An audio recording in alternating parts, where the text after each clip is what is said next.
अभिमान विनाश की पहली सीढ़ी है, सबसे बड़ा लक्षण है। अहंकार में तीन गए, धन वैभव और अंश, ना मानो तो देख लो रावण कौरव कंस। ये तीनों महाराज अभिमान में गए। क्या नहीं था इनके पास? क्या नहीं था? रावण के पास में कुंभकर्ण जैसा भाई, इंद्रजीत जैसा बेटा, और खुद में इतनी शक्ति थी कि चलत दशानन डोलत अवनी। जब चलता था तो धरती डगमग डोलने लगती थी। विचार करो।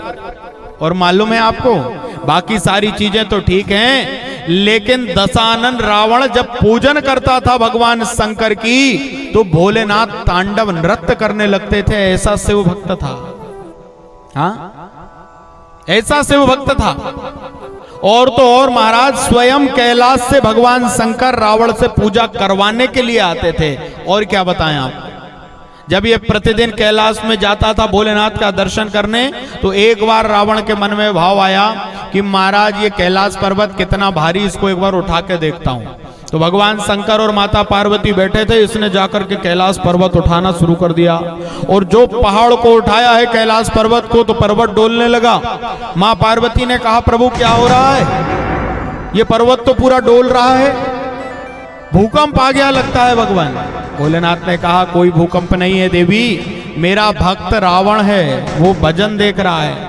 बोले, प्रभु इस दुष्ट को दंड दीजिए। भोलेनाथ ने कहा कि ये दुष्ट तो है लेकिन भजन भी करता है। भोले बाबा ने अपनी उंगली से थोड़ा सा भजन उस पहाड़ पे दिया, तो रावण की सारी भुजाएं एकदम महाराज दुखने लगी, दर्द होने लगा, टूटने लगी, और उसने पुनः कैलाश को स्थापित कर दिया। रावण को लगा कि भोलेनाथ रुष्ट हो गए, मुझसे नाराज हो गए, मैंने गलती कर दी है।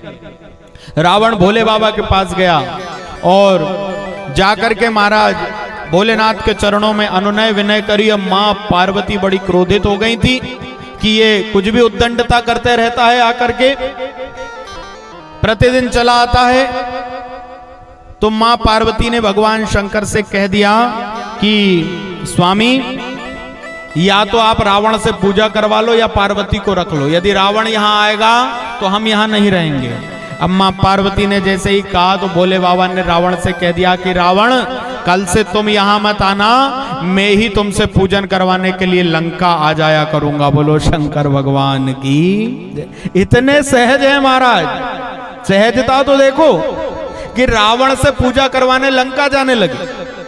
हाँ, और महाराज जिस समय रावण भगवान शंकर की पूजन करता था, भगवान को बिल्वपत्र आदि अर्पित करता था, और दशानन रावण जब तांडव गाता था, तो भगवान शंकर नटनागर बनकर के नाचने लगते थे महाराज। प्रतिदिन रावण शिवालय में, अपने लंका में भगवान शंकर का शिवालय बना करके पूजन करता था भोलेनाथ की।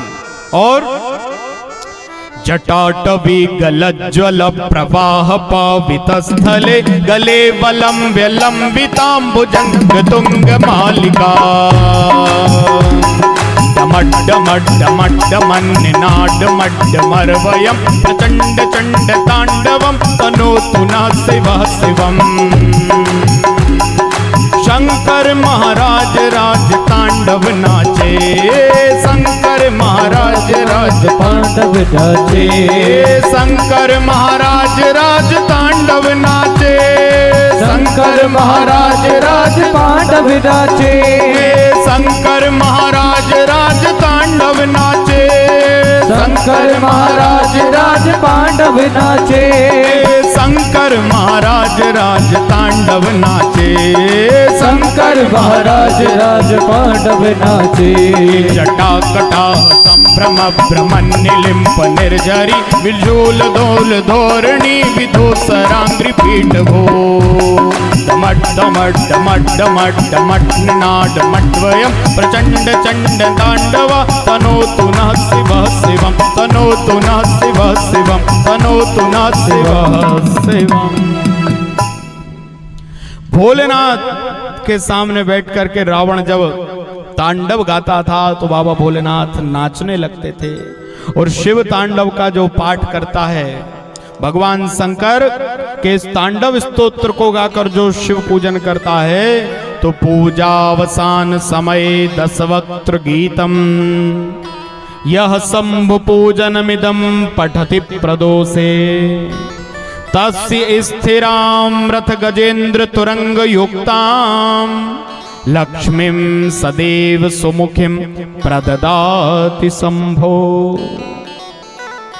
शिव तांडव स्तोत्र का जो पाठ करके भोलेनाथ का पूजन करता है तो माता लक्ष्मी तस्य स्थिराम, माता लक्ष्मी वहां स्थिर हो जाती हैं।